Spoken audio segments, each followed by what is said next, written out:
વિદ્યાર્થી મિત્રો, તો ધોરણ 12 સમાજશાસ્ત્ર જે 8-10-2025ના રોજ પેપર લેવાનું છે, તેનું આપણે S20નું પેપર છે, જેનું સંપૂર્ણ સોલ્યુશન જોઈશું. મોડેલ પેપર છે. ભારતમાં સૌથી વધુ કયા ધર્મના લોકો વસવાટ કરે છે? તો કે હિન્દુ આવશે એમાં. ત્યાર પછી બીજો પ્રશ્નની વાત કરીએ તો ભારતમાં ઈસવીસન 2011ની વસ્તી ગણતરી મુજબ સરેરાશ લિંગ પ્રમાણ કેટલું હતું? તો કે 940. ત્રીજો પ્રશ્ન,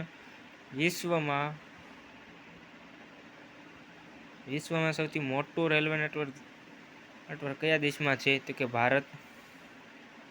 ચોથો પ્રશ્ન, ભારતનો સર્વોચ્ચ નાગરિક એવોર્ડ કયો છે? તો કે ભારત રત્ન.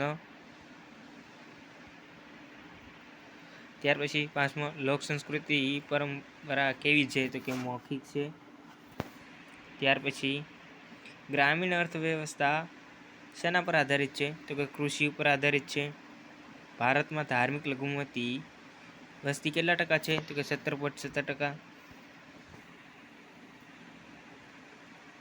આઠમો પ્રશ્ન, હિન્દુ ધર્મનું ધર્મ પુસ્તક કયું છે? તો કે શ્રીમદ ભગવદ્ ગીતા છે. નવમો પ્રશ્ન, મંડલ કમિશનમાં ભારતના કયા સમાજશાસ્ત્રીને સોંપવામાં આવી હતી? તો કે M.N. શ્રીનિવાસ. 10મો પ્રશ્ન, ટોટેમવાદ શેમાં જોવા મળે છે? તો એમાં આવશે અનુસૂચિત જનજાતિમાં જોવા મળે છે. ત્યાર પછી વાત કરીએ 11મા પ્રશ્ન, આદિવાસીની સંખ્યાની દ્રષ્ટિએ ભારત વિશ્વમાં કયા ક્રમે આવે છે? તો દ્વિતીય ક્રમે આવે છે. 12મો પ્રશ્ન, અનુસૂચિત જાતિનું સૌથી વધુ પ્રમાણ કયા રાજ્યમાં છે? તો કે પંજાબમાં છે. ઈસવીસન 2011ની વસ્તી ગણતરી મુજબ પ્રમાણે ભારતમાં સૌથી ઓછું બાલિકાઓનું પ્રમાણ કયા રાજ્યમાં છે? તો એ પંજાબમાં. 14મું, ચિરંજીવી યોજના કયા પ્રકારની યોજના છે? એ છે આરોગ્ય અને પરિવાર કલ્યાણ. હવે જોઈએ 15મો પ્રશ્ન, મહિલા રાષ્ટ્રીય પંચ કાનૂન ક્યારે ઘડાયો? તો એમાં આવશે ઈસવીસન 1990માં. મહિલા સશક્તિકરણના લક્ષણો કોણે આપ્યા? તો એમાં આવશે ડૉક્ટર ચંદ્રિકાબેન રાવલ. ત્યાર પછી 17મો પ્રશ્નની વાત કરીએ, વિશ્વની પશ્ચિમીની વિચારસરણીના કયા તત્વનો ભારતમાં પ્રવેશ થયો? તો એમાં આવશે આપેલ તમામ. 18મો પ્રશ્ન, ઉદારીકરણમાં કઈ બાબત પર ભાર મુકાયો? તો એમાં આવશે ઉદ્યોગ અને વેપાર. 19, સામાજિક રચનાતંત્રમાં અને કાર્યમાં આવતું પરિવર્તન એટલે સામાજિક પરિવર્તન આવું કોણ મેકએવર અને પેજ. સંસ્કૃતિની સમન્વયકરણ કઈ પ્રક્રિયાથી થાય છે? તો કે વૈશ્વિકીકરણથી. હવે વાત કરીએ વિભાગ બીમાં. એક વાક્યના પ્રશ્ન છે. તો વિનોબાના ભાવેના મતે રાષ્ટ્રીય એકતા એટલે શું? તો રાષ્ટ્રીય એકતા એ ભાવનાત્મક એકતા, ભાઈચારો અને રાષ્ટ્રપ્રેમનો દ્રઢ ભાવનાઓ જે એક દેશના બધા નિવાસીઓને પોતાની વ્યક્તિગત, પ્રાદેશિક, ધાર્મિક અને ભાષાકીય વિભિન્નતાઓને ભૂલવામાં સહાયતા કરે છે. હવે વાત કરીએ 22મા પ્રશ્નની. ગુજરાતના કયા કાર્યક્રમો સાંસ્કૃતિક વૈવિધ્યના ઉત્તમ ઉદાહરણો છે? તો ગુજરાતના ગરબા અને પતંગોત્સવ ઉત્તમ ઉદાહરણો છે. હવે વાત કરીએ સંસ્કૃતિ એટલે શું? તો સંસ્કૃતિ એટલે એક પ્રજાની લાક્ષણિકતા, જીવનની રીતિ. ભારતીય સંસ્કૃતિ એટલે માનવતા, સહિષ્ણુતા, વિશાળતા, એકતા, બિનસાંપ્રદાયિકતા સાથે તેના લક્ષણ ધરાવતી સંસ્કૃતિ છે. હવે જોઈએ 24માં, શીખ ધર્મના 5 ક કોને કહે છે? કેશ, કંધો, કડુ, કચ્છ અને કિરપાણ. હવે 25માં વાત કરીએ અનુસૂચિત જાતિ એટલે શું? તો અનુસૂચિત જાતિ કોઈ એક જાતિ કે જ્ઞાતિમાં વપરાતું નામ નથી.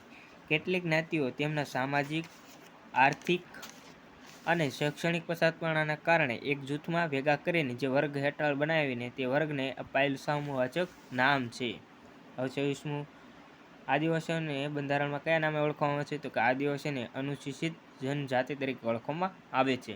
હવે 27મો પ્રશ્ન જોઈએ, લિંગ પ્રમાણ એટલે શું? લિંગ પ્રમાણ એટલે દર 1000 પુરુષીય મહિલાઓની સંખ્યા. 28મો પ્રશ્ન, SEW એનું પૂરું નામ ધ સેલ્ફ એમ્પ્લોયડ વિમન એસોસિએશન છે. હવે 29મો પ્રશ્નની વાત કરીએ, ઉદારીકરણની શરૂઆત ભારતમાં કઈ ચાલમાં થઈ હતી? તો ભારતમાં ઉદારીકરણની શરૂઆત ઈસવીસન 1991માં થઈ હતી. 30મો પ્રશ્નની વાત કરીએ, પશ્ચિમીકરણનો ખ્યાલ શ્રી નિવાસે કયા પુસ્તકમાં આપ્યો હતો? તો આધુનિક ભારતમાં સામાજિક પરિવર્તન પુસ્તકમાં આપ્યો હતો. વિભાગ સીમાં વાત કરીએ, ભારતમાં વિકાસમાં કઈ કઈ સમસ્યાઓ અવરોધક બને છે? તો એમાં આવશે કોમવાદ, જ્ઞાતિવાદ, નક્સલવાદ, પ્રદેશવાદ, અલગતવાદ જેવી સમસ્યાઓ અવરોધક બને છે. ભારતમાં બોલાતી કોઈ પણ 5 ભાષાના નામ આપો.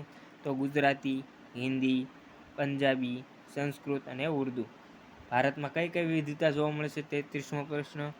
પછી છે 34, ભારતમાં પાતા ભારતીય સેનાના એવોર્ડ કયા કયા છે? 35, ભારતીય સંસ્કૃતિના સ્વરૂપો કયા કયા છે તે જણાવો. 36, લવ સંસ્કૃતિના ઉદાહરણો દર્શાવો. પછી છે 37, આદિવાસીના કયા નૃત્યો જાણીતા છે? 38, ટોટમવાદ એટલે શું? 39, આદિમ જાતિઓના યુવાગ્રહો કયા કાર્ય કરે છે? 40, મંડલ પંચે સામાજિક અને આર્થિક પસંદપણું નક્કી કરવા કયા 3 વિભાગો માપદંડો દર્શાવે છે? 41, ભારત અને ગુજરાતમાં 2011ની વસ્તી ગણતરી પ્રમાણે ગ્રામીણ અને શહેરી લિંગ પ્રમાણ જણાવો. 42, સ્ત્રી કલ્યાણલક્ષી કાનૂન કોઈ 5 નામ આપો. 43, ગાંધીજીએ મહિલા સશક્તિકરણનું સામાજિક મહત્વ કઈ રીતે સમજાયું હતું? 44, સામાજિક પરિવર્તન લક્ષણો જણાવો. 45, સામાજિક પરિવર્તન એટલે શું? 46, પ્રભાવી જ્ઞાતિના માપદંડો કયા છે? વિભાગ ડીમાં વાત કરીએ, 3 ગુણનો પ્રશ્ન રહેશે. 47, ભારતની સાંસ્કૃતિક વિવિધતા સમજાવો. ભારતના નાગરિકોની મુખ્ય ફરજો જણાવો. જૈન સમુદાયની સમજૂતી આપો. 50મો, હિન્દુ સમુદાયની સમજૂતી આપો.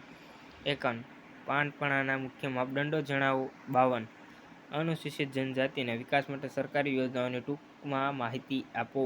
53, સશક્તિકરણના લક્ષણો જણાવો. 54, સ્ત્રીઓના બંધારણીય અધિકારો જણાવો.